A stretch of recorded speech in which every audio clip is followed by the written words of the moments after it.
Hey there, listener. Corey Andrew Powell here, and I'm excited to share that Motivational Mondays is now sponsored by BetterHelp.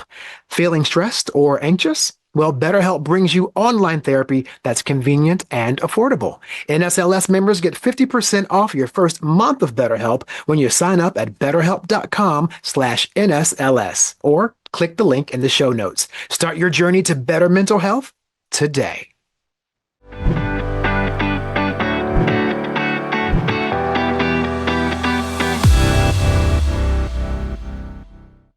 Hello, everyone, and welcome to another episode of Motivational Mondays. And today we are thrilled to have a truly inspirational guest on the show, Rohit Bhargava. I think I tried to not butcher his name there, but he is a best-selling author and dynamic speaker and the visionary founder of the Non-Obvious Company and Idea Press Publishing. His mission is to ignite non-obvious thinking in a world that often thrives on the conventional thought. His upcoming book, Non-Obvious Thinking: How to See What Others Miss, promises to be a game changer in how we all approach innovation and creativity. I've got the book right here, and I'm so happy to have you here. Rohit, thank you for joining me today on Motivational Mondays.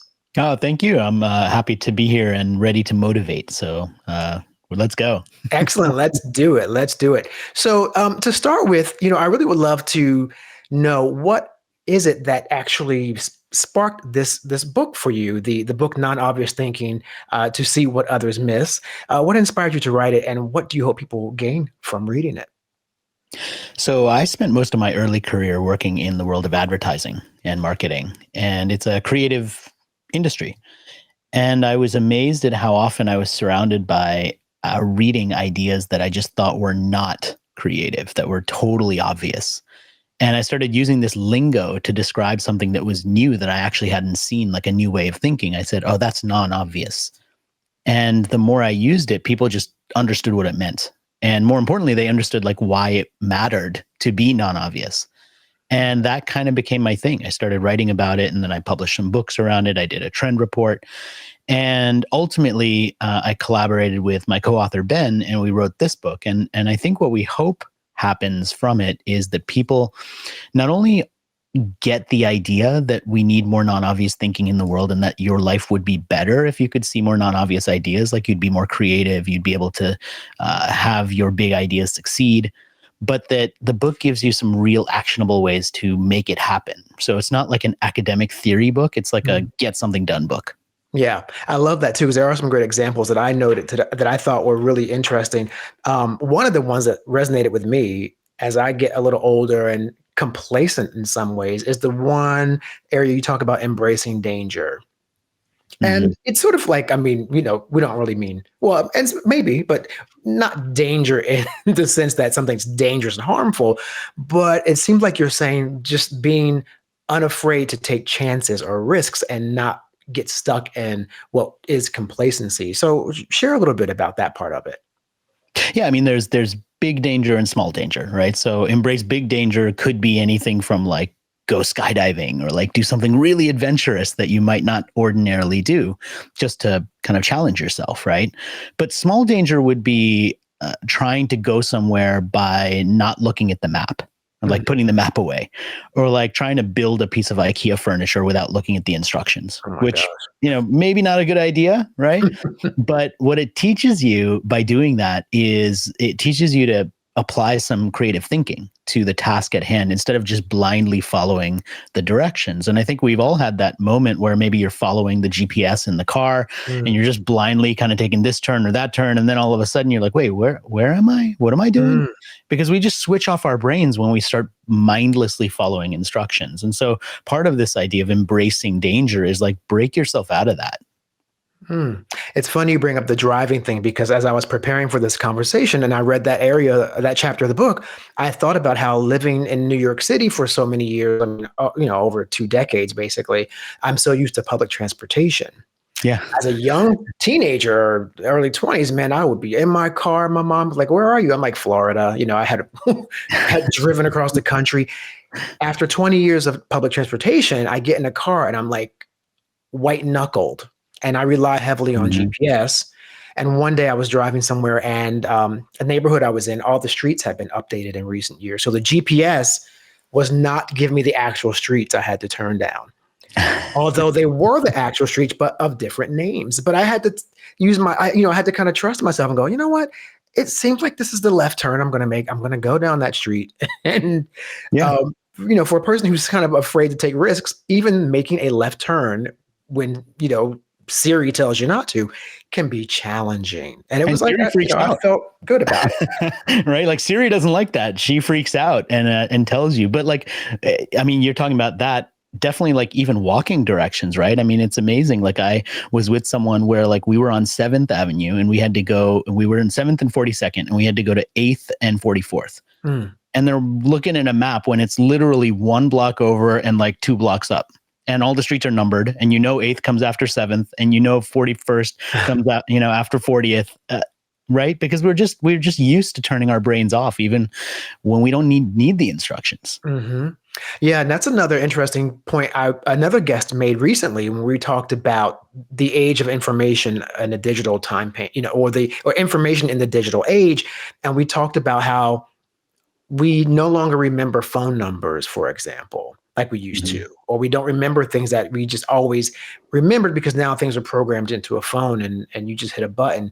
And so there is this part of society as well that I think starts to kind of get reductive, if you will, because we are relying very heavily on a lot of technology and AI. But you also in the book have a balance where you do talk about embracing AI in the creative sense, but I think the way you frame it is you almost look at it as an assistant versus this thing that's going to take over our lives. Yeah, it's a creative partner in a lot of ways. So I'll give you an example of what we did when Ben and I were writing the book. And yes, anytime you're writing anything, and I know everyone who's watching and listening to this will identify with this. Like anytime you're writing anything, the temptation is, well, let me get AI to help me with it, right? It'll do it faster. Maybe it can even do it for me if I don't get caught, right? And I'm telling you, as an author, like you have that temptation also, right? Because you have deadlines and everything. And so we gave it a shot. We tried it, and it failed because what it spit out was cliches, totally obvious. The flow wasn't quite right. Mm-hmm. But then we did something really interesting, which is that we took a chapter of the book that we had written and we put it into AI and we said, give us a 1-star negative review critique of this chapter. And what AI then did is it went and tried to find flaws in our writing or in our argument. And what it ended up coming back with was actually kind of useful because now we got this instant feedback about whether the way we were writing these ideas was actually landing, whether it was understandable or whether it was maybe too complicated or the point wasn't getting across to AI. And then we could improve it and fix it. So in that case, like we used it as a collaboration partner, sort of like a critical editor. We didn't use it to write the book, but we did use it to make the book better. Yeah, I love that distinction because, of course, in the academic space, which is where we are located at the NSLS, we're in the academic industry, if you will. And AI is a big thorn in the side of a lot of college administrators because initially a lot of students were using it just to write their work or, do the work for them. And there were plagiarism concerns, of course.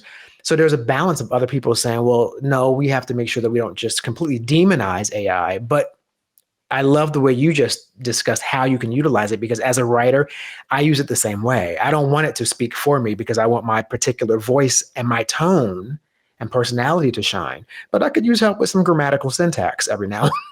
Yeah, I mean, it's that, or it's even like idea generation, right? Like, let's say you have to write an open-ended essay about something, right? If you give it some parameters and say, we just read this book, it's about the journey from, youth to adulthood, and give me 85 potential themes for an essay.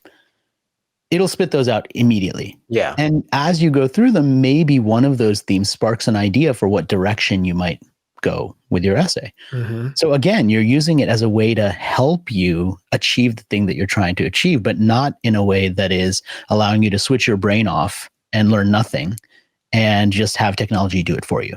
Yeah. No, I love that. So don't be afraid of technology, kids, but just make sure you use it wisely as anything, any sort of, not just AI, but in general, we should make sure we're not like losing that part of our brain that uses critical thinking, which is, I think I love that part most about your book. What I get from it consistently is like, you're really saying be a critical thinker. Don't just accept everything on the surface. Do a little bit more work.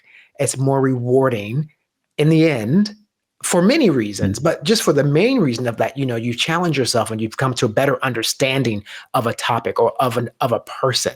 Communication is a Yeah. big part of that, right? So Well, you and should think about that. I'll just dig into one thing you said, which is you mentioned, just do a little more work. Actually, I would say if you do this well, you're actually doing less work Hmm. because you're not wasting your time. You're not doing something where you have to then go back and redo it. And you're actually not doing that thing that oftentimes we do when we have an assignment looming, which is we're staring at that blank screen, Hmm. trying to figure out how to start or what to do next, which is a waste of time also. And it's demoralizing because now this thing that you thought would take you 2 hours, all of a sudden you're pulling an all-nighter to try and get it done.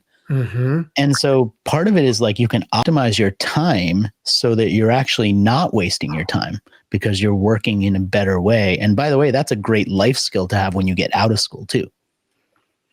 As I was thumbing through a chapter as you were saying that, because I know specifically that there were another point in the book where you do stress that. And one of my favorite areas where you stress that is when you talk about asking questions that elicit stories rather than answers, to be more observant and to have more interesting observations. And so that drives the point home there. Is like almost if you use this guide, if you will, that you've laid out for us with sort of really actionable steps to better communication, if you approach it with, I'm going to approach this conversation with intent, and I know I'm going to ask questions. And I love one other spot too, where you talked about pick up on a detail that someone maybe shared, and it seemed like they shared it in passing, bring them back to that detail and say, well, why did you mention this specific thing? Because that little nugget could spark an entirely new trend in the conversation and a new tone and new discovery. So I love that part. Yeah, and it is. I use it oftentimes because, like you, I'm hosting my own show. I'm asking people questions. I want to have a great conversation that people can listen to and get something out of. But it also is about this art of conversation, about meeting somebody new, of having a new relationship, dating even, right? Mm-hmm. This idea that you can be a more interesting person to talk to. And you can make yourself a more interesting person to talk to through the way that you have these conversations. And this technique of asking story questions is really about asking a question, and based on what someone tells you, you ask the next question. So you don't have a list of questions, which is often the way we're taught to do an interview. You have your list of 10 questions, you go through your 10 questions, they give you your 10 answers, and that's it. And this is not that. This is ask that first question based on their response. Oh, that's interesting. When you said this, tell me more about that. Dig a little bit more into it. That leads to a much more interesting conversation. And at the end of it, even if you say very little and only ask a couple of questions, the person who you were talking to comes out of that conversation saying, oh my God, you're the best conversationalist ever. You're the best person I talk to. I love talking to you. Why? Because you were interested in them. Terrific point. And it's so relevant too to this podcast as a host or podcasts in general. Very often I will get asked by a guest or their publicist, can you send over a list of questions that you're going to ask? And it's just not, it's a practice that I actually avoid on purpose. But I always very graciously explain, I like to have organic conversations. I don't want to be locked into this checklist, because very often you could feel that in an interview as well. Same with conversation, people just kind of going through this checklist, not responding critically to one of your answers that could take you on a whole other conversation, very informative conversation. So I just love that you mentioned that, because that's the format here too, because I'd rather have moments like this where we can expand on things you share versus me trying to get through the 10 questions. Yeah, exactly. And it's, not only is it better for that conversation, but it addresses the thing that people are worried about. Like when someone says, give me the list of questions, part of it is they're worried they won't have the answers unless you give them the questions, which I get. But the other part is that they're worried that you won't be prepared for the conversation. And so it's a little bit of a hack to say, hey, make sure that you're ready. And instead of just trusting that, look, you have the book, you know what you're doing, and we're going to have a great conversation. And I think that both of those things lead to this situation where it's like, give me the list of questions. Yeah. I hadn't even thought about that, because that's that's another life lesson too. Just preparation. It seems like a simple hack, but 9 times out of 10, a lot of the angst, a lot of the all the things that go wrong and things we Yeah. should have done better. I mean, usually it's because a person just wasn't prepared for a situation before they went into it. Yeah, I mean, I will give you the magic thing that you can do before any job interview, before any internship interview that will immediately blow away the person who's interviewing you, which is you go to the website of the organization that you're interviewing for, like literally an hour before your meeting, and then you mention something from the website during the interview. That will blow people away. It seems like such a simple thing to do, but it will blow people away because what it demonstrates is that not only did you do your homework, but you are up to date with your homework. You literally looked at their website or their social media an hour ago. Yeah. And Yeah. it demonstrates to them that you're not afraid to keep current and be up to date and that you stand apart from all the other people who sent out 100 different resumes and landed whatever interviews they did and then just showed up and figured they'd talk about themselves. Yeah. I mean, I know my first time being a manager in copywriting, I had gotten to that point where I was able to get my own team. And they said, well, you can hire 2 junior writers. And I was like, oh my gosh, how do I do that? And the first thing I remember was I interviewed like 4 candidates and I asked them all at the end, do you have any questions for me? Very basic stuff. And 3 of them were like, no. I was like, I was, Okay. I mean, I was like, almost like I was taken aback. I'm like, you don't have any? I mean, we're a $1 billion brand. That's like, nothing. And then one girl, the 4th candidate, I was like, do you have any questions for me? She was like, well, yes, I do actually. She pulled out like a scroll, and I said, I found my girl. Got her. Yeah. Guess who got the job, right? Yeah. I hired her. It made all the difference in the world. Yeah. Preparation. She was prepared with questions. This is really good stuff because we have a lot of young people who are exiting college, about to go into the job market. So career preparation is a big deal for us. And it's a great transition as well to one of my questions I did have prepared for you, which is your career, of course, spans a lot of roles and marketing and big marketing brands, of course. And so it's with your diverse experiences in general, how have all of those experiences shaped your approach to non-obvious thinking? Was it something that you just continuously saw people not think outside the box, and so you said, they're doing it wrong? Or did it shape you in some other way? I think that my background working in agencies, specifically advertising agencies, really did shape the way that I think about ideas across industries. Because I was lucky enough for most of my career to be in the sort of role where I worked on very different projects and very different clients every single day. So I would wake up in the morning and I would be working on a B2B strategy for a new microprocessor for Intel. And then that same afternoon, I'd be working on a strategy to get a new toothpaste out into the market. And when you work in an atmosphere like that, where you have so many diverse industries and sales processes and, selling a new microprocessor to an entire enterprise team is a long lead sale. It takes months and months and months. Selling a toothpaste is you're walking through the grocery store, it looks pretty good and you buy it almost. And so they're very different in the sales process too. It forces you to get your mind around business in general and how business works. And I think that was a really good education for what I ended up doing later, which was identifying these stories and talking about non-obvious things and finding trends and then getting on stage and teaching people how to curate trends and understand the future. And it all kind of started from that basis of not so much doing the marketing and the advertising, but this idea that I had to be able to switch really fast my brain between working on this thing versus working on that thing. I can definitely attest to everything you're saying because I am a copywriter who comes from having been an assistant first at Young and Rubicam. So, Yeah. And I didn't even really know what that was when I got the job. I was looking for a job in New York City. And, I got this job at Young and Rubicam as an assistant, no interest in copywriting at all. I didn't even know what that was. And I went home and I asked a friend, I said, have you ever heard of Young and Rubicam?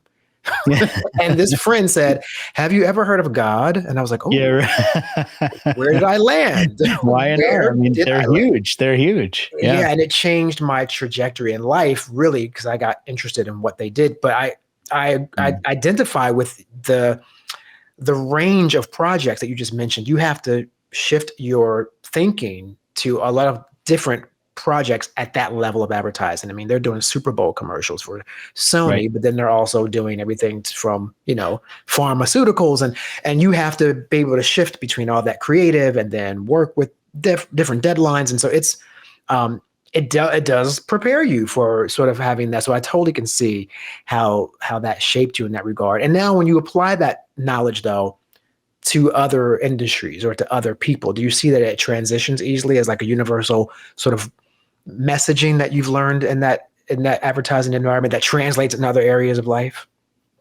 I think so. I mean, I think that the other thing that you're always paying attention to when you're doing marketing or advertising is the nature of persuasion. So how does someone make decisions? What would persuade them? What sort of messages or stories tend to incite action? And why do people make the choices that they make? I mean, it really is a crash course in understanding human behavior. Mm-hmm. And that's something that I use all the time. Yeah. Yeah. Advertising has a whole psychological aspect to it when it comes to trying to understand your audience and maybe even segmented audiences. And that correlates to a lot of things I talk about when I do talks to young people or college age students regarding personal branding. Because very often people don't realize that they themselves are going out in the world as an actual brand, and people who are interacting with you, they're interacting with you as a brand, just as you and I do when we go into a department store.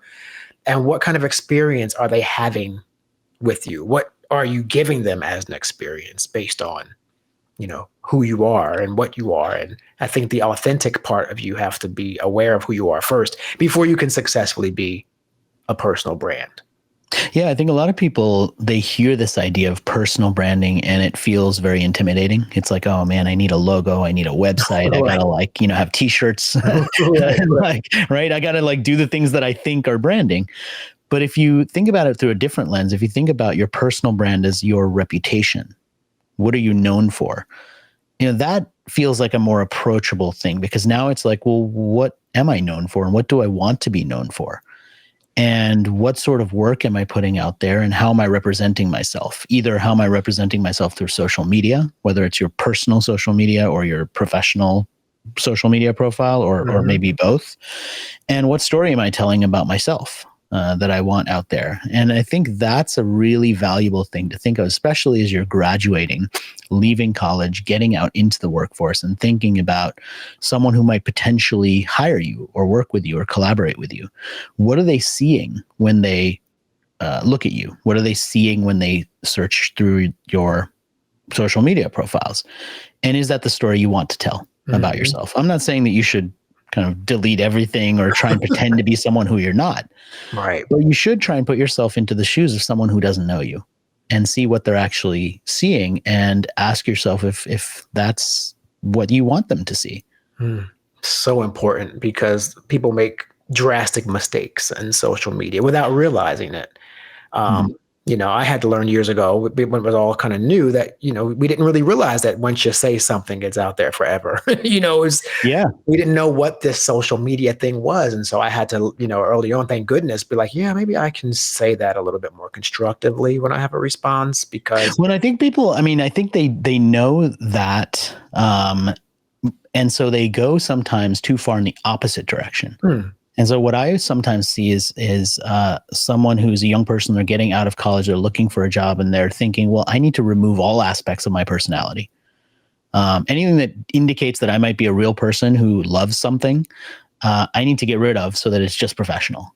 And I think that's also a mistake. And part of the challenge is that what we're teaching kids now in terms of how they have to write resumes is a very specific format, because what they're writing it for is the AI, not for a human. Right. You're trying to get it through the AI filter, right? So there's a very specific way that colleges teach you, like your resume has to have these things, it has to be in this order. You can't have this, you have to have that. You can't do anything visual. You can't do any of that stuff. And that is to some degree true if you're applying to a role where AI is going through the first round of thousands of applications to try and narrow it down. But I would argue that the roles that you really want, the challenges that you really want to take on, are not going to be hired through that process. They're going to be hired through someone who's a middle or senior manager who is maybe looking for help, maybe not quite realizing that they need help, and you're trying to get your foot in the door. And the best way to do that is to actually show up with all of you as a human, to say, not only do I have these skills and I can do these things and these are what I'm passionate about, but I also love the Olympics and I hate cauliflower. And, in Yeah. my case, like those both are true. And I'm a dad of 2 boys. And like, these are part of my personality. And I'm not looking for an entry level job. So I understand my situation is different. But the point is, the more of that personal aspect you can bring into it, the more you actually give people dimension around who you are that might actually give you a shot at getting the interview, where if you just sanitize your entire resume, you're no different than anybody else. Yeah. And you're kind of almost sterile at that point. There's nothing exciting that makes Yeah. you stand out. Which is great for AI, but as soon as that gets in front of an actual human manager, they don't know what to do with that. Like, it doesn't give them any detail about you. But that's a big challenge you propose, though, because and I know we can't solve that here, but that's a challenge because if you have like thousands of jobs in which the hiring manager has implemented an AI filter before they even get you through, now you got to be more innovative on like, well, how do I get beyond that? How do I get past that? It's like a music artist trying to get their demo to a record company. It's exactly like that. And I would say part of the solution is to, one of the things I talk about in the book is find option C, find the thing that nobody else is doing. If you have to apply for a role through that sort of process, you've kind of already lost, because it's so hard to stand out. Yeah. And, something might get you to stand out, but it's really hard to figure out. It's much better to try and go at it from the other aspect, which is, who are the companies that I would really love to work for? I mean, I'll tell you, the way I got my job at Ogilvy was kind of an example of that. I mean, this was before the time of AI, obviously, but I had just moved back to DC from Australia. I didn't have any professional connections. All my connections were in Australia. And when I moved back to DC, I basically went and found what were the agencies that were big in DC. And then I called up their phone number and the front desk, and I asked them who was in charge of their digital team. And they told me.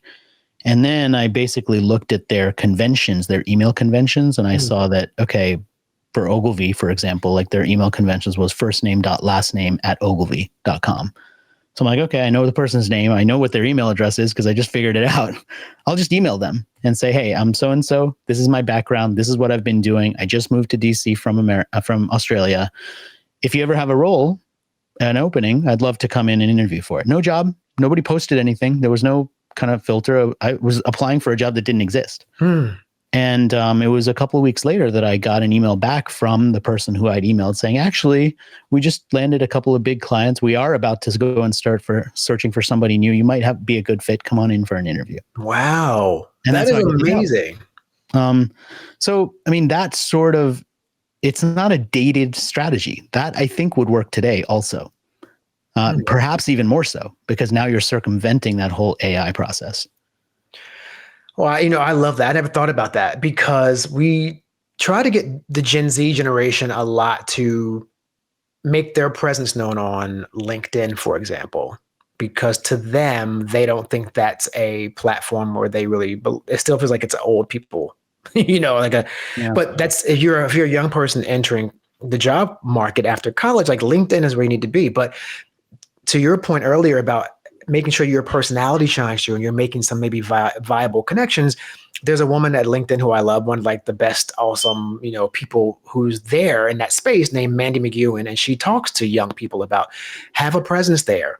Companies want to know they're investing in a person today with a personality and with interests and passion about things, not just as robotic, as you mentioned, like, filtered resume that's going to get through AI where you look like you just one out of a dime a dozen. So there's a great balance there. But I love that you're saying also take chances, think outside the box, and go around that parameter to try to find how to connect with the key players in an organization where you may want to work. It's a whole strategy unto itself. Yeah, and the one thing we haven't talked about is someone who's graduating who says, I don't want to work for anyone. I want to start my own thing. And so they go and maybe live in their parents' basement, which is, by the way, the founding story of half of the billionaires out there, right? Right. And they launch their own thing. And maybe it works, maybe it doesn't, but you learn something really valuable. And then 6 months later or 3 months later or 2 years later or whatever it is, when you do say, okay, maybe now I want the stability of going and working for someone. Now, all of a sudden, you're much more compelling of a candidate Right. because you're not coming straight out of school. You actually went and did something and you tried something and you learned something from that. And maybe you made some connections along the way. And now you have a personal brand of sorts because you tried something and that's part of your story when you're now going into the role. Mm. And so I think that there are a lot of ways to think about this when you are a young person starting your career. And one is, how do I get the job? Which is what everybody steers you towards, go and get a job. The other is, how am I going to get to where I want to go? And what do I need to do in the short term with the opportunity that's in front of me? I mean, my first job when I finished college, when I graduated from college, was one of my best jobs in terms of what I learned the most from. And it was waiting tables. Hmm. And I went and I waited tables for almost a year because I knew I wanted to move to Australia. And I also knew I had no money. And so waiting tables was great because I was making, pretty decent money and it was cash and, it was just kind of saving money. And I applied for a working visa. And after a year, I'd made enough money and I moved to Australia. And what I shared before, which is, we kind of forget those things, right? If somebody looks back on my career, they're like, oh, you were at this agency and this agency, then you became an entrepreneur and then you became a best-selling author. And I said, well, I'm skipping a step. So it was a couple of years ago that I went back to my LinkedIn and I added my waiting tables to my LinkedIn experience. And in the description, I said, I brought people food, learned how to be nice, even if people were assholes. And, that was great training, like for life in general. Mm-hmm. And I think waiting tables is kind of that, right? But the idea that I could put that there now and own it and say, this is part of my story. That was my first job. And not be ashamed of it or not try and hide it or not accidentally just kind of leave it off because it was such a long time ago that I sort of forgot. I think that adds context, right, for anybody who's listening, because they can look at me now with the things and say, okay, your path was do this, do this, do this, do this. Or they can look back on LinkedIn and be like, okay, you waited tables for a while and then you worked for somebody and then you lost that job and then you moved to somewhere else. And, it's more real that way. Yeah. Much more depth as a person, well-rounded, because you have experienced at that point one of the most direct communications, like hospitality service industry, direct one-on-one. And then, of course, going through the other aspect of your life in marketing, huge consumer audience bases, and sort of having to really know how to read people in between that whole spectrum. So that is definitely something that makes perfect sense when someone would see it for you. It's an asset. It's not something to be ashamed of. I probably would imagine some people would be like reluctant to put that on the resume. They think they may be looked down upon, but everyone's had to pay rent. That's not, Yeah. And somebody who kind of understands a young person's experience will see through what you're saying to what you actually had to do, right? If somebody says to me, or if they put it on their resume that when they were in high school or when they were in college, they were teaching kids tennis, right? I'm probably not hiring them for that. But what it teaches me is that they probably have some patience because I've taught kids tennis and that is very difficult because you got to hit the ball in exactly the right spot. Otherwise they miss it. Right. You got to have good aim and then they get frustrated when they're first starting. And so you got to have the patience to deal with that. And so the skill set that I see someone who shares that on their resume as having is patience. Yeah. Now, not everybody reads it that way, right? Some people might be like, well, that's not relevant to your job that you're trying to get as a programmer. But you'd be surprised at how many experienced managers who look at a lot of resumes, especially resumes for people just entering the job force, would take from an experience that you share where you don't really think about that yourself. Yeah, it's why it's important for you, because your book, you're talking to not just the person who's sort of pursuing the work. You're looking at also, to the point you just made, the hiring managers, the organizations, if they can also think non-obviously, look on the surface, well, tennis is not really relevant to IT. I don't know how this makes sense. But then someone's like, well, you got to have a lot of patience with IT because your clients don't really get technology. You got to make sure you talk them through it. And so it would take someone in that hiring position to also utilize the non-obvious thinking as well. So this is a a book that makes sense for everybody at seemingly every aspect of life to just do better by thinking beyond the obvious.